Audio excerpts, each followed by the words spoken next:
آپ سن رہے ہیں کتاب شوق آوارگی، سب ہیڈنگ کوچہ حیدر پہلوان کا بھولا۔ ایمسٹرڈیم کے بارونیک اسٹیشن پر پیرس جانے کے لیے گول مول سی چھت، مٹیالے رنگ اور بڑے بڑے شیشوں والی ٹرین میری منتظر تھی۔ یہاں آنکھیں وہی منظر دیکھ رہی تھیں جو دنیا کے کسی بھی ریلوے اسٹیشن پر نظر آ سکتا ہے، وہی مسافروں کا تیز تیز قدم اٹھاتے ہوئے چلنا، چہروں پر قدرے گھبراہٹ کے آثار، مناسب بوگی کی تلاش اور تلاش میں کامیابی پر سامان محفوظ جگہ پر رکھنے کے بعد یوں اطمینان سے سر سیٹ کے ساتھ ٹکا کر بیٹھنا گویا ابھی ابھی بچہ جننے کے عمل سے فارغ ہوئے ہوں۔ ہوٹل سے اسٹیشن تک پہنچتے پہنچتے میرے ایک سوٹ کیس کی مٹھ ٹوٹ گئی تھی۔ چنانچہ اب صورتحال کچھ یوں تھی کہ میں نے گلے میں ایک بھاری بھرکم بیگ لٹکایا ہوا تھا۔ ٹوٹی ہوئی مٹھ والا سوٹ کیس کاندھے پر تھا جسے میں نے اپنے ہاتھ سے سہارا دیا ہوا تھا، جبکہ دوسرا سوٹ کیس میرے دوسرے ہاتھ میں تھا۔ جس کاندھے پر سوٹ کیس تھا بیگ کا وزن بھی اسی جانب تھا، جس سے نہ صرف یہ کہ میری گردن ایک جانب کو ٹیڑھی ہو گئی تھی بلکہ اس طرف وزن بھی زیادہ ہو گیا تھا، اور یوں میں چلتے چلتے اس پتنگ کی طرح کنی کھا رہا تھا جسے تراویں صحیح نہ ڈالی گئی ہوں۔ دوسری طرف ایسی چال چلنے کے باعث میرے لیے توازن برقرار رکھنا مشکل ہو رہا تھا۔ چنانچہ چلتے وقت ہاتھ میں پکڑا ہوا سوٹ کیس بار بار میری ٹانگ سے آ ٹکراتا، جس سے مجھے یوں محسوس ہو رہا تھا گویا میں پنجاب کے کسی میلے میں رسے پر چلنے کے فن کا مظاہرہ کر رہا ہوں، اور نیچے کوئی بچہ جمورا کھڑا ہے جو مسلسل ڈھول بجانے میں مشغول ہے۔ اگر وطن عزیز میں مجھے کوئی اس حیت قضائی میں دیکھ لیتا تو میرا نام معززین کی فہرست سے ہمیشہ کے لیے خارج ہو جاتا، مگر یہاں تو ایسے معاملات میں راوی ستِ خیرہ لکھتا ہے۔ چنانچہ میں ارد گرد سے بے نیاز بوگی کی تلاش میں افتہ خیزاں کے آگے بڑھتا ہی چلا گیا، اور بالآخر ایک جگہ پائیدان پر پاؤں رکھ کر ٹرین کی راہداری میں داخل ہو گیا۔ یہ راہداری والی بات یوں ہے کہ یورپ میں چلنے والی ٹرینوں میں شروع سے آخر تک ایک طویل راہداری کے ساتھ ساتھ چھوٹے چھوٹے کمپارٹمنٹ بنے ہوتے ہیں، جبکہ ہمارے ہاں یہ سسٹم ایئر کنڈیشن یا فرسٹ کلاس کی بوگیوں میں نافذ ہے۔ بہرحال میں کچھ دیر راہداری میں چلنے کے بعد بائیں جانب ایک ڈبے میں داخل ہو گیا۔ یہ یقیناً ایک بہتر کمپارٹمنٹ تھا کیونکہ اس میں گنتی کے چند لوگ تھے، سو میں نے اپنا سامان کے لیے مخصوص جگہ پر رکھا اور دوسرے لوگوں کی نسبت کچھ زیادہ ہی اطمینان کا سانس لے کر سر کو سیٹ کے ساتھ ٹکا کر بیٹھ گیا۔ مجھے یوں محسوس ہو رہا تھا جیسے میں ایک نہیں بیک وقت دو بچوں کو جنم دے کر فارغ ہوا ہوں۔ سگریٹ کا ایک طویل کش لگانے کے بعد میں نے ارد گرد نظر دوڑائی تو اپنے ہاں کے کسی خوش ذوق شخص کے ڈرائنگ روم جیسے صاف و شفاف اور خوبصورت کمپارٹمنٹ میں ایک بوڑھا، اس کے ساتھ 13-14 سال کا ایک گول مٹول سا بچہ، دو نوجوان اور ایک خاتون بیٹھے نظر آئے۔ تاہم ان میں سے دو افراد بالکل خاموش تھے۔ ان میں سے ایک میرے ساتھ والی سیٹ پر بیٹھا تھا، جس نے ایک اخبار نہ صرف یہ کہ دونوں ہاتھوں سے پوری مضبوطی سے تھاما ہوا تھا بلکہ اسے اتنی بلندی پر رکھا ہوا تھا کہ اس کا چہرہ نظر نہیں آ رہا تھا۔ دوسری اسی سیٹ پر بیٹھی ہوئی خاتون تھی جس کی گردن کھڑکی کی جانب تھی، اور وہ بھی خاموش تھی کیونکہ اس کے ساتھ بیٹھا ایک ہینڈسم ڈچ نوجوان خاصی مضبوطی سے اس کا منہ بند کیے ہوئے تھا۔ اتنے میں انجن نے وسل دی اور وہ نوجوان دوشیزہ کی کمر میں ہاتھ ڈال کر اٹھ کھڑا ہوا، تاہم اس نے اپنے ہونٹ اسی طرح داخل دفتر کیے ہوئے تھے۔ انجن نے دوسری وسل دی تو نوجوان نے آخری بار اپنی محبت پر مہر تصدیق ثبت کی اور راہداری کو تیزی سے عبور کر کے نیچے پلیٹ فارم پر آ گیا۔ دوشیزہ اپنے کمپارٹمنٹ کے باہر بڑے بڑے شیشوں والی کھڑکی کے ساتھ ناک چپکائے کھڑی تھی۔ چند ہی لمحوں میں ٹرین کے تمام بیرونی دروازے خود بخود بند ہو گئے اور پھر ٹرین پلیٹ فارم سے کھسکنے لگی۔ اس پلیٹ فارم پر کھڑے ڈچ نوجوان نے آہستہ آہستہ گاڑی کے ساتھ رینگنا شروع کر دیا۔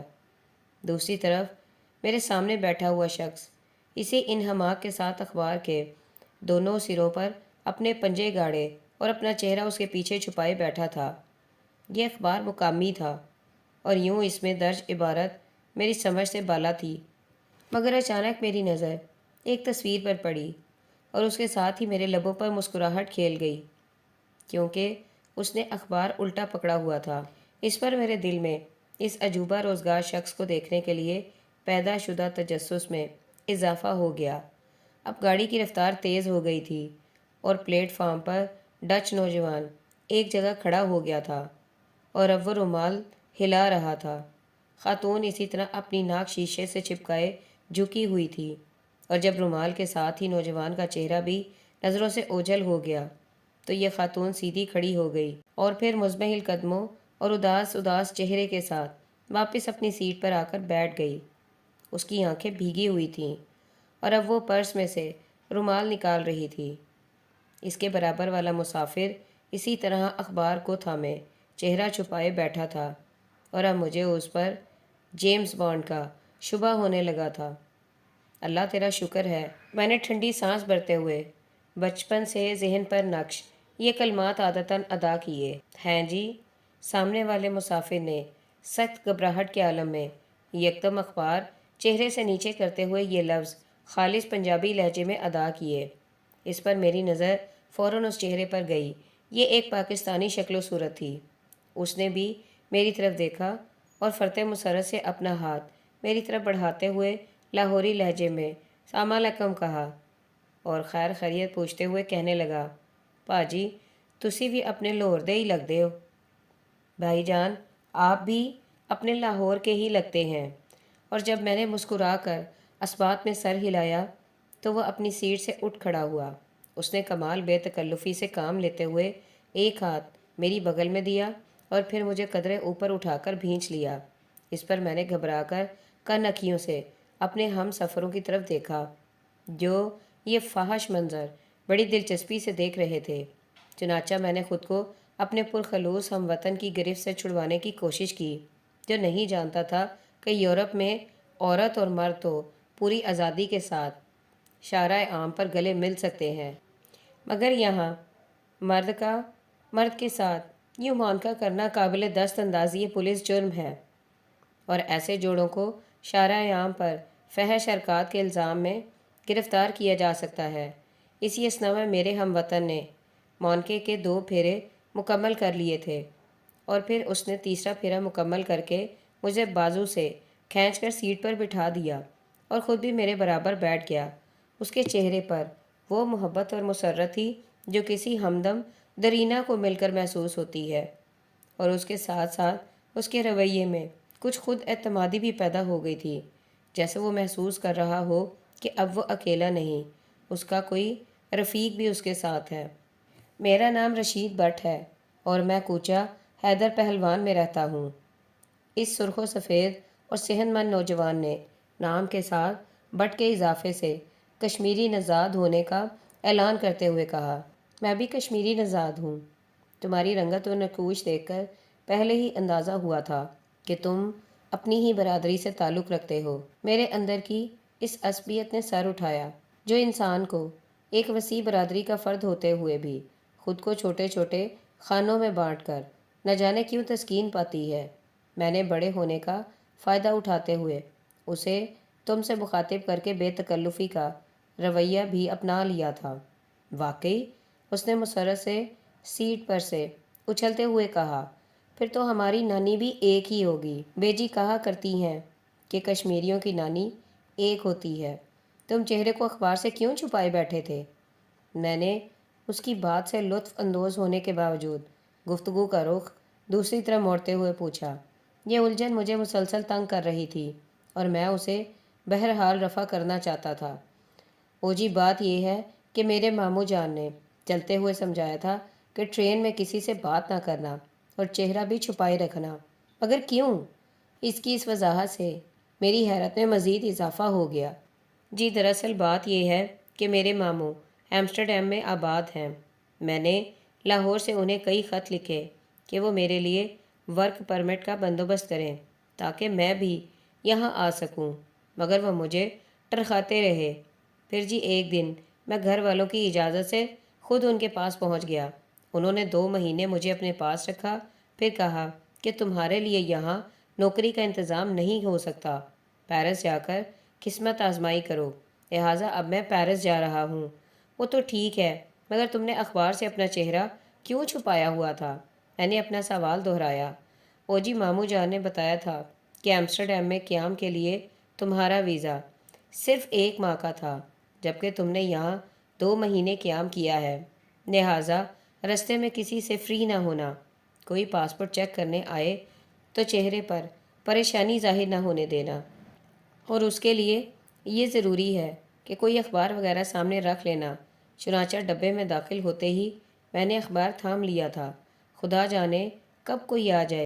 22-23 برس کے اس صحت مند خوبرون مگر سادہ لو نوجوان نے ہچکچاتے ہوئے کہا، اور اس پر ضبط کے باوجود میری ہنسی چھوٹ گئی، تمہیں علم ہے کہ تم نے اخبار الٹا پکڑا ہوا تھا؟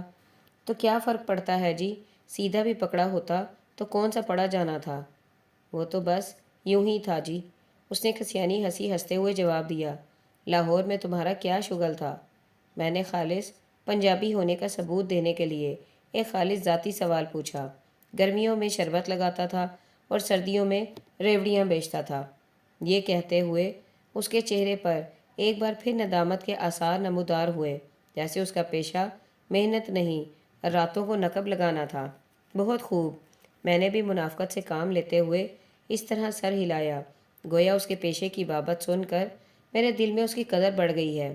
حالانکہ ہم انسانی محنت کو تحقیر کی نظروں سے دیکھنے والے جس معاشرے کے فرد ہیں، وہاں اس صحت مند رویے کی توقع ہی نہیں کی جا سکتی۔ تاہم میرے دل میں اس نوجوان کے لیے ہمدردی سی پیدا ہو گئی تھی، اور یہ غالباً اس کے بھولے پن کی وجہ سے تھی۔ تم بہت بھولے اور مجھے بہت اچھے لگے ہو۔ غیار لوگ مجھے زہر لگتے ہیں۔ میں نے دلی جذبات اس تک پہنچائے۔